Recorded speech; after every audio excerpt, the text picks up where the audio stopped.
Welcome to our channel. I hope you all are safe and healthy. तो हमने अपना second chapter start कर दिया है and this is the part 2 of our chapter 2 की concept and issues since 1991 globalisation. हमारे first part में हमने ग्लोबलाइजेशन क्या है उसका इंट्रोडक्शन पढ़ा, हमने जाना उसका मीनिंग कि ग्लोबलाइजेशन एक्चुअली क्या है, और हमने काफ़ी मिथ्स भी क्लियर करे विद रिगार्ड ऑफ ग्लोबलाइजेशन। तो इस चैप्टर में हम अपना डिस्कस करने वाले हैं कि जो ग्लोबलाइजेशन के वजह से, आईसीटी रिवॉल्यूशन के वजह से जो चेंजेस और जो आसानी और जो ड्रॉबैक्स हमें देखे गए हैं अलग अलग एरियाज में, whether it's economic area, social area, ideological और पॉलिटिकल एरिया, जिस भी एरिया में चेंजेस देखे गए हैं हम अब वो डिस्कस करेंगे। तो इस पार्ट में हम अपना इकोनॉमिक इशू डिस्कस करने वाले हैं कि ग्लोबलाइजेशन के वजह से इकोनॉमिक एरिया में क्या इश्यूज हुए हैं, क्या अकर हुआ है, इंपॉर्टेंट चेंजेस जो जो हुए हैं वो हम पढ़ने वाले हैं। So our first point in economic issue is free flow of finance capital. Investment is an important aspect of the economic system. Industry need finance. Investment जो है वो किसी भी इकोनॉमिक सिस्टम का बहुत ही इंपॉर्टेंट एस्पेक्ट है।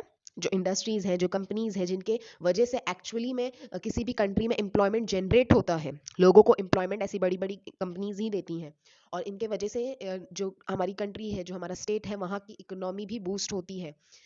तो ऐसी इंडस्ट्रीज में, ऐसी कंपनीज में इन्वेस्टमेंट जो है वो बहुत ही इंपॉर्टेंट रोल प्ले करता है, क्योंकि ऐसी इंडस्ट्रीज और कंपनीज को फाइनेंस की ज़रूरत होती है।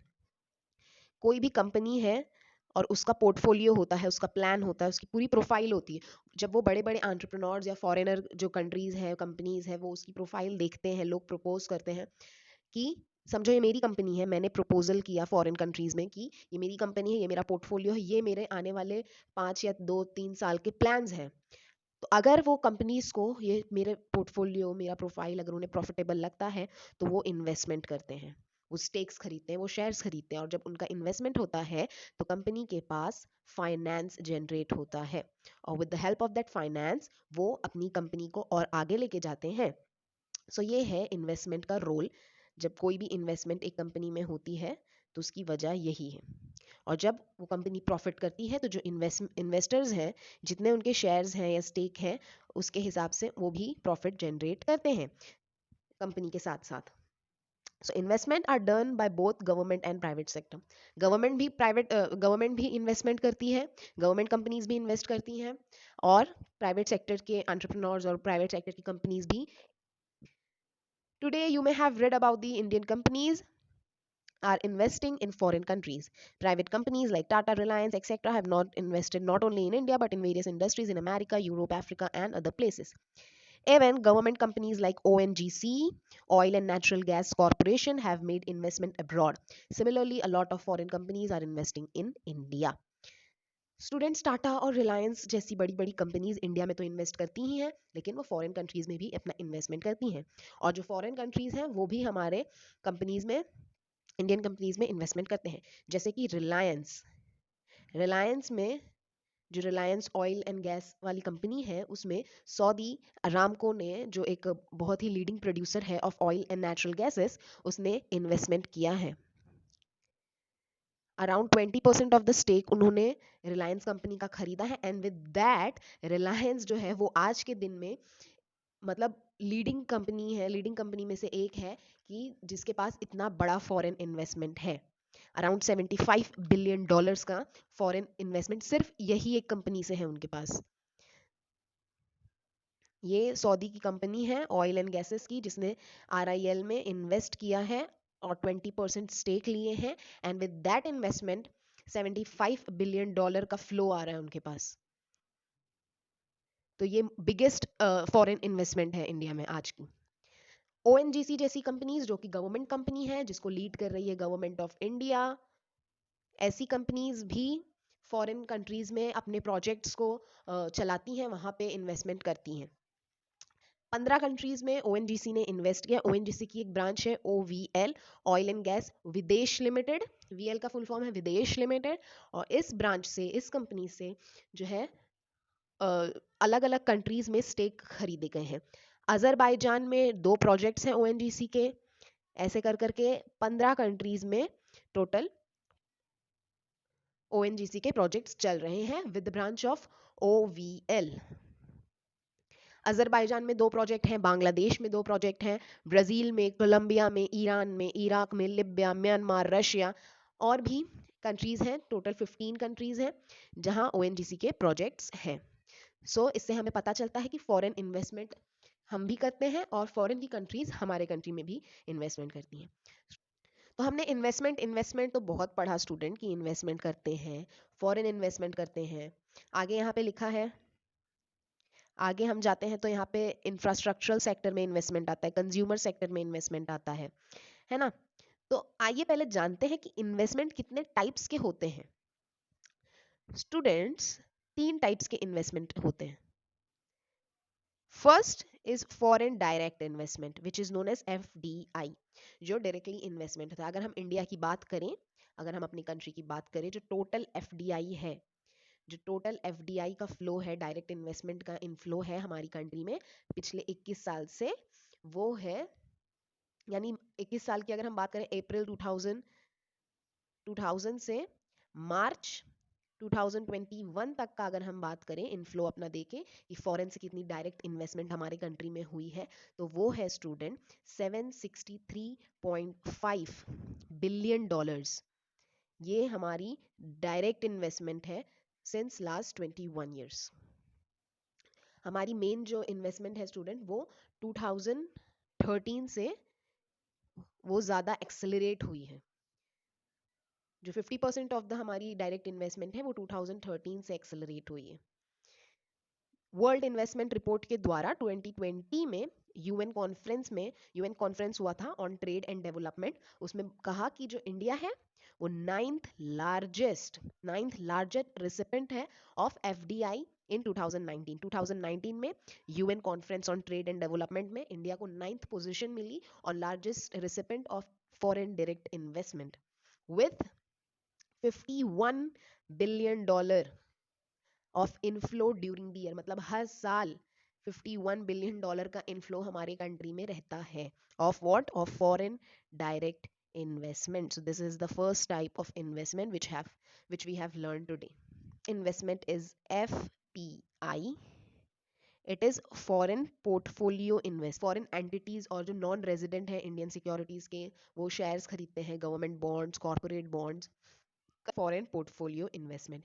इसका इंटेंशन मेनली होता है to ensure a controlling interest in India at an investment that is lower than FDI. ऐसी इन्वेस्टमेंट जो एफडीआई से कम हो। एफडीआई बड़ी इन्वेस्टमेंट है बिकॉज वो डायरेक्ट इन्वेस्टमेंट है, एफपीआई उससे लोअर है, तो इसलिए, और यहाँ पे फ्लेक्सिबिलिटी है ऑफ एंट्री एंड एग्जिट, तो इसलिए फॉर ये एफपीआई जो है वो लोग ज़्यादा प्रेफर करते हैं foreign countries. So this is the second type of investment. Third है हमारा foreign institutional investment, FII. Foreign institutional investment जो इंफ्रास्ट्रक्चरल प्रोजेक्ट में इन्वेस्ट करते हैं वो आता है फॉरेन इंस्टीट्यूशनल इन्वेस्टमेंट में करते हैं। फॉरेन इंस्टीट्यूशनल इन्वेस्टमेंट जो है वो फॉरेन एंटिटीज के द्वारा होती है in securities, real property and other investment asset. Investment जो है वो इंक्लूड होती है म्यूचुअल फंड कंपनीज में और एक्सेट्रा। तो ये है हमारे 3 टाइप्स के investment, FDI foreign direct investment, FPI foreign portfolio investment and FII जो है foreign institutional investment. I hope this much is clear. The investment take place in both infrastructure and consumer sector. तो जो infrastructure में investment होता है वो है FII. जो कंपनीज में होता है, जो शेयर्स और स्टेक में होता है, वो होता है पोर्टफोलियो इन्वेस्टमेंट। और जो डायरेक्टली गवर्नमेंट बॉन्ड्स और उस पे होता है वो है foreign direct investment. Foreign companies have invested in building airports, nuclear power plants etcetera in India. Singapore का इन्वेस्टमेंट बहुत हाई है हमारी कंट्री में, अराउंड 17 बिलियन डॉलर्स है। तो ये जो है इंफ्रास्ट्रक्चर प्रोजेक्ट में सिंगापुर जो है वो काफी इन्वेस्ट करती है in India. They have also invested in consumer food such as McDonald, Burger King, Pizza Hut etcetera. Prior to 1990s, such investment were rare. 1990s से पहले ऐसे इन्वेस्टमेंट रेयर थे। क्यों? क्योंकि आईसीटी इतना एडवांस नहीं था, टेक्नोलॉजी हमारी इतनी एडवांस नहीं थी। So after the ICT revolution, information communication technology revolution के बाद 1990s से हमारा ग्लोबलाइजेशन एक्सेलरेट हो गया है। इसलिए जो इंटरकनेक्टेडनेस है हमारे बीच, हमारे कंट्रीज में, कॉन्टिनेंट के बीच, वो ज़्यादा स्ट्रॉन्ग हो गई है। Because of ICT revolution our globalized society has been accelerated. तो उससे पहले हमें ऐसे इन्वेस्टमेंट जो है बहुत कम देखने मिलते थे. There used to there used to be several governmental rules that made investment difficult. बहुत गवर्नमेंट रूल्स होते थे. जैसे हम अपने कंट्री का एग्जांपल ले लेते हैं. एलपीजी रिफॉर्म से पहले हमारे हर चीज़ जो थी वो गवर्नमेंट के कंट्रोल में. एलपीजी रिफॉर्म्स आने के बाद हमारी इकोनॉमी ज़्यादा ओपन हो गई, खुलने लगी. क्यों? क्योंकि रिस्ट्रिक्शंस हद से ज़्यादा कम कर दी गई एलपीजी रिफॉर्म्स के बाद. तो सिमिलरली यहाँ पे भी वही मेंशन कर रहा है कि हर कंट्री में बहुत सारी गवर्नमेंटल रिस्ट्रिक्शंस होती थी, रूल्स एंड रेगुलेशन होते थे, जिससे जो था ये इन्वेस्टमेंट वाला प्रोसेस था वो काफ़ी डिफिकल्ट हो चुका था. सो ये अब बदल चुका है. जैसे free flow of financial capital जो पॉइंट है हमारा, इस चेंज को, जो चेंज हुआ है, जो इन्वेस्टमेंट इतना इजी हुआ है, इस चेंज को ही कहते हैं free flow of financial capital. की जो फाइनेंशियल कैपिटल का फ्लो है वो फ्री कर दिया गया. This flows this capital flows both ways, from India to foreign countries and from foreign countries to and from foreign companies into India. India is a developing country. It needs financial investment in industry for its development. India एक developing country है और एक developing country की companies में finance जो है वो बहुत important है. इकोनॉमी के लिए भी फाइनेंस बहुत इंपॉर्टेंट है, एम्प्लॉयमेंट के लिए भी बहुत इंपॉर्टेंट है. क्योंकि जब कंपनीज में फाइनेंस होगा, कंपनी आगे बढ़ेगी, उसकी ब्रांचेस बनेगी, उसमें लोगों की ज़रूरत पड़ेगी, तो उससे एम्प्लॉयमेंट जनरेट होगा. तो एक डेवलपमेंट कंट्री के लिए इन्वेस्टमेंट जो है वो बहुत इंपॉर्टेंट रोल प्ले करता है. There are limitations to domestic financial investment in India, therefore, foreign investment is always welcome. We must also remember that this investment in infrastructure sector is more important than that in the consumer sector. Real development will take place with building of communication network through road, rail, water and air travel. So यहाँ पे कह रहा है कि जो infrastructural investment है वो ज़्यादा होनी चाहिए, वो इंडिया के लिए ज़्यादा important है, ताकि हमारी कंट्री डेवलप्ड हो. Road, rail, waterways, air air travel, ये सारी चीज़ें ज़्यादा डेवलप्ड होनी चाहिए rather than the consumer sector में. कंज्यूमर सेक्टर में हमें अपना ही जो डोमेस्टिक प्रोडक्ट्स है वो ज़्यादा प्रमोट करना चाहिए, but we are more attracted towards the foreign brands. That's a sad reality though. Second point है हमारा change in the concept of trade. Several changes that have taken place in the approach to trade since 1990s. So 1990s के बाद trade में जो changes notice किए गए हैं वो हम पढ़ते हैं. इंटरनेशनल ट्रेड में International trade was governed by rules and regulation under the General Agreement on Tariffs and Trade, which is known as General Agreement on Tariffs and Trade (GATT) since 1948. 30th October 1948 में एक agreement sign हुआ था countries के बीच में जो trade के ऊपर था.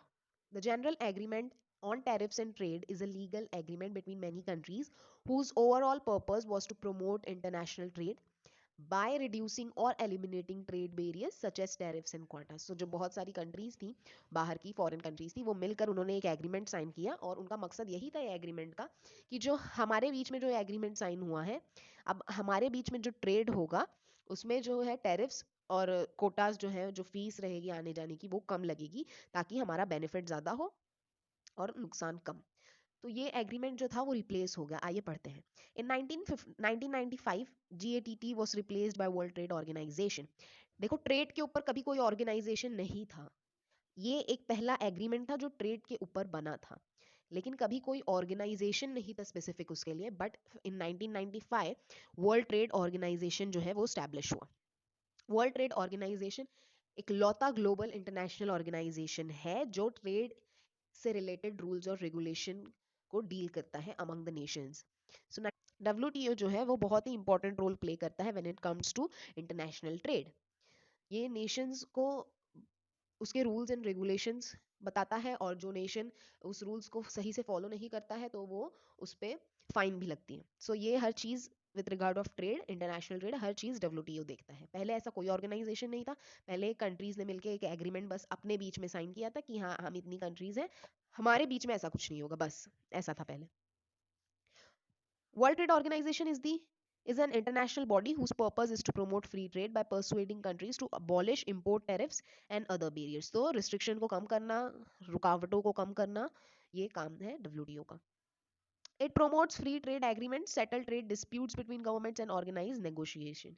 So जो भी dispute होती है with regard of trade वो भी WTO ही handle करता है. So ये हो गया हमारा point clear. B point is trade is normally done in commodities. Trade हमेशा commodities के बीच में होता है. कोई चीज़ मेरे यहाँ से दूसरे कंट्री में जा रही है, दूसरे कंट्री से मेरे कंट्रीज में आ रही है, सो ये कमोडिटीज ही होती हैं जो आती जाती हैं। These can be commodities like iron, ore, coal, oil, or such perishable commodities like fruits, flowers, seeds, etc. In 1990s, the scope of the term trade widened and we talked of trade in service. Thus, banking, insurance, etc. 1990 से trade का term भी काफी broad हो गया है. Even banking, insurance, and etc. All these are come into all the services are also come into trade. Were services and they were also looked as a matter in which trade can be done. Today we talk of trade in intellectual property. This include copyrights, trademark and patents. ये है intellectual property के कुछ examples. जैसे अमूल, अमूल को कोई चुरा नहीं सकता, अमूल का नाम अमूल ही है और उसका उसके पास ट्रेडमार्क है. मैकडोनल्ड, गूगल, नाइकी, वाडीलाल ये हमारी है, ये दो, बाकी ये फॉरेन है. So these are the examples of intellectual property. Another change that have occurred in the area of trade is the use of container cargo ship.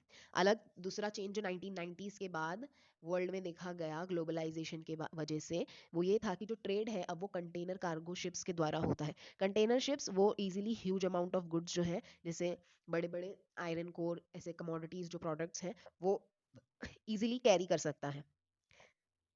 इसके लिए अलग स्पेशल पोर्ट्स हैं इंडिया में, फॉरेन में भी होंगी, इंडिया में भी इसके लिए स्पेशल पोर्ट्स हैं. 13 मेजर पोर्ट्स हैं जो ऐसे कार्गो शिप्स को रवाना करती हैं और वेलकम करती हैं, और 205 नोटिफाइड और माइनर या मतलब जो इंटरमीडिएट पोर्ट्स हैं वो है. मतलब ये 6 पोर्ट्स जो है स्टूडेंट न्यू मेगा पोर्ट्स हैं वो अभी डेवलपमेंट में है अंडर सगरमाला प्रोजेक्ट. जो सगरमाला प्रोजेक्ट है उसके अंडर अभी 6 न्यू मेगा पोर्ट्स का डेवलपमेंट जो है वो चल रहा है. तो कुछ पोर्ट्स के नाम मैं आपको बताती हूँ. Cochin port, Jawaharlal Nehru port, Kandla port, Mumbai port, Chennai port, ये कुछ हमारी पोर्ट्स हैं इंडिया की.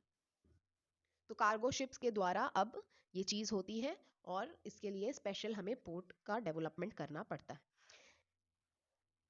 आई hope student this much is clear to you all. Third point है हमारा, वो हमारा सेकेंड पॉइंट के 3 सब पॉइंट थे, A B and C. I hope that is clear to you all. Now we have come to our third point. Rise of transnational companies. Transnational companies क्या होती हैं students? जो companies borderless होती हैं, जो companies का कोई headquarter नहीं होता है, वो companies हैं ट्रांसनेशनल कंपनी. यानी उनका कोई नेशन नहीं है, उनका कोई होम नहीं है. जैसे नेस्ले, जैसे हमारा यूनिलीवर, तो ये सारी कंपनीज हैं transnational companies. Until the 1990s, the government had lot of control on the economic sector. 1990s तक गवर्नमेंट का बहुत कंट्रोल था इकोनॉमिक सेक्टर पे. जैसा कि हम सब जानते हैं एलपीजी रिफॉर्म क्यों आया, कैसे आया, और उससे पहले क्या हाल था हमारे इंडिया का. तो वही है कि इकोनॉमिक सेक्टर जो था वो काफ़ी गवर्नमेंट के दबाव में रहता था. There was a limited scope for the private sector. Private sector के लिए बहुत ही लिमिटेड स्कोप था और बहुत ज़्यादा रिस्ट्रिक्शन थी प्राइवेट सेक्टर. अगर किसी को अपनी प्राइवेट कंपनी स्टैब्लिश करनी है तो उसे इतने गवर्नमेंट रूल्स एंड रेगुलेशन से गुजरना पड़ता था कि उसकी कंपनी सेटअप होते होते ही वो ठप हो जाती थी. Globalisation has change the situation. लेकिन ग्लोबलाइजेशन की वजह से सिचुएशन काफ़ी बदल गई है. We have seen the growth of private companies. अब हमें प्राइवेट कंपनीज की ग्रोथ ज्यादा देखने मिल रही क्योंकि गवर्नमेंट ने अपना इंटरेस्ट जो है वो कम कर दिया है. Companies that used to operate within the nation started operating in foreign lands. अब कंपनीज जो नेशन में तो ऑपरेट करती हैं वो फॉरेन नेशन में, फॉरेन लैंड में भी अपना प्रोजेक्ट जो है वो स्टार्ट करती हैं. They became multinational companies. ऐसी कंपनीज को मल्टीनेशनल बोलते हैं कि वो एक नेशन में नहीं हर नेशन में है. So these are known as multinational companies. और जो ट्रांसनेशनल कंपनीज होती है उनका कोई घर नहीं होता है, उनका कोई स्पेसिफिक नेशन नहीं होता है कि मैं यहाँ से हूँ तो मैं यहीं से हूँ. Today we also see the growth of transnational companies. आज हमें ट्रांसनेशनल कंपनीज की ग्रोथ नजर आ रही है. This development is mainly in the private sector. ऐसे डेवलपमेंट मेनली प्राइवेट सेक्टर में हमें देखने मिलते हैं. How does it affect the common person? अब आप आइए वो रीड करते हैं. फर्स्ट इम्पैक्ट जो है वो लेबर मार्केट पे है. There is a migration of skilled and semi-skilled labor from one country to another. फिर जो है वो अलग अलग कंट्री में ट्रैवल करते हैं. कंपनी उन्हें रिक्रूट करती है, कंपनी उन्हें हायर करती है, वेदर दे आर स्किल्ड और सेमी स्किल्ड. बहुत सारे लेबर जो है इंडियन लेबर है वो वेस्ट एशिया में है, अफ्रीका में है, यूएस में है, यूरोप में है. ऐसे लोगों के वजह से जो प्राइवेट सेक्टर की ग्रोथ है वो इंक्रीज हो रही है. एम्प्लॉयमेंट जो है उन्हें मिल रहा है सर्विस सेक्टर के अंदर। Various services like catering, delivery, goods, transport etcetera उन्हें प्रोवाइड की जा रही है। सेकेंड इम्पैक्ट हमें देखने मिला है स्मॉल इंडस्ट्रीज और शॉप्स पे। ग्लोबलाइजेशन का सेकेंड इम्पैक्ट जो है, ऐसे ट्रांसनेशनल मल्टीनेशनल कंपनी के वजह से जो है हमारी छोटी छोटी इंडस्ट्रीज उनको चैलेंजेस फेस करने पड़ते हैं, उन्हें कंपटीशन एक्चुअली में फेस करना पड़ता है। अब कोई इंडियन मेकअप ब्रांड है, उसे छोड़ के आजकल हम लोग नेशनल जो इंटरनेशनल मेकअप ब्रांड्स है, जो फेमस मेकअप ब्रांड्स हैं, हम वो, तो इससे हमारी जो इंडियन मेकअप ब्रांड है उन्हें कंपटीशन और challenges फेस करने पड़ रहे हैं. Shops and small industries that are efficient are able to compete. For example, we have seen big grocery stores and malls in cities, but despite these, the small shopkeeper, vegetables, and fruit sellers continue to attract. This is because they provide the necessary service to the people. The third impact is on agriculture sector. Today, farmers are able to sell their goods directly to companies, multinational companies, and have brought in new technology. Yes, बहुत सारी new technology due to this globalization and ICT revolution हमारे farmers को मिली है, बहुत सारी technologies वो use करने लगे हैं, जिससे उनका जो process है of agriculture of growing crops वो उनके लिए आसान हो गया है और helpful हो गया है. New technology opened up markets for Indian agricultural products. For example, India export marine products, meat, rice, spices, cotton, fresh fruits and vegetables, sugar, coffee, groundnut, cashew, etc. ये सारी चीज़ें और भी बहुत सारी चीज़ें हैं जो इंडियन फार्मर्स बाहर मल्टीनेशनल कंपनीज में, कंट्रीज में एक्सपोर्ट करते हैं. तो ये सारे चेंजेस हमें देखने मिले हैं in economic area after the globalization since 1990s. I hope student ये सारी चीज़ें क्लियर हैं. In our next lecture we are going to discuss about the political issue. So इसे पहले से रीड करिए ताकि जब मैं एक्सप्लेन करूँ तो ये आपको ज़्यादा अच्छे से अंडरस्टैंड हो. Stay tuned and see you in the next